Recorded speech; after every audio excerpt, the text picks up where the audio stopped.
UP में विधानसभा चुनाव से पहले अखिलेश की पोल खुलनी शुरू हो गई है। चुनाव होने में अभी वक्त है, लेकिन इससे पहले ही विपक्षी नेता अखिलेश पर धोखा देने का आरोप लगा रहे हैं।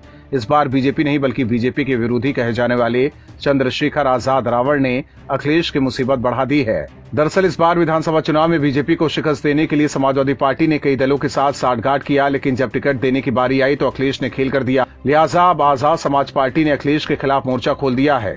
आजाद समाज पार्टी प्रमुख चंद्रशेखर आजाद रावण ने अखिलेश यादव पर गंभीर आरोप लगाए हैं। आजाद ने उन पर धोखा देने का आरोप लगाया है। उनके मुताबिक अखिलेश यादव ने उनसे 25 सीट देने का वादा किया था, लेकिन जब टिकट बंटवारे की बारी आई तो अखिलेश यादव पलट गए हैं और अखिलेश यादव अब उन्हें सिर्फ 2 सीट देने की बात कह रहे हैं। लिहाजा आजाद पार्टी अब अकेले चुनाव लड़ने का ऐलान किया है। आजाद ने कहा कि यूपी में अपनी पार्टी को मान्यता दिलाने के लिए 14 सीटों पर जीत या फिर 80 लाख वोटों की जरूरत होती है, इसलिए हमें कम से कम 30 सीटों पर लड़ने की जरूरत थी। उन्होंने अखिलेश यादव पर हमला बोलते हुए कहा कि ये गलती जिन लोगों ने की है उन्हें चुनाव बाद पछतावा होगा। इसके साथ ही आजाद ने अपने 33 उम्मीदवारों के नामों का ऐलान कर दिया है। आने वाले दिनों में कुछ और प्रत्याशियों के नामों के ऐलान की बात कही है। इसके साथ ही चंद्रशेखर आजाद रावण ने अखिलेश यादव पर जमकर निशाना साधा।